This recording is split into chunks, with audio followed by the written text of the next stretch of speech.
अजिबात नाही. याचं कारण की हे दोन्हीही गॅझेट जे आहे ते 20 सालचे गॅझेट्स आहेत.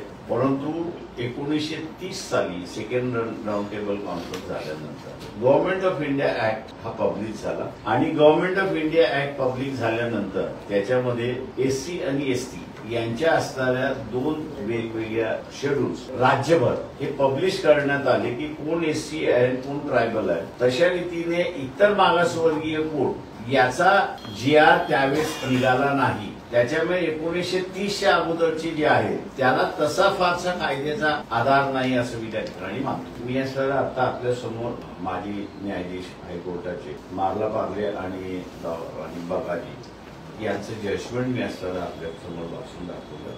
पॅरेग्राफ 13 मध्ये त्यांनी असं म्हटलेलं आहे की 13 मध्ये असं म्हटलेलं आहे की सगळ्या मराठ्यांना कुणबी म्हणून संबोधिता येणार नाही आणि तसं करणं चुकीचं आहे असं त्यांनी नमूद केलेलं आहे. त्याच्यामुळे एकदा कोर्टाने निर्णय दिला तर तो फायनल आहे त्या ठिकाणी. त्याच्यामुळे आता कितीही पब्लिकली आपण म्हणायला लागलो की सर्वच मराठा कुणबी आहे, कायद्याने त्याला काहीच अधिकार नाही अशी असणारी परिस्थिती आहे.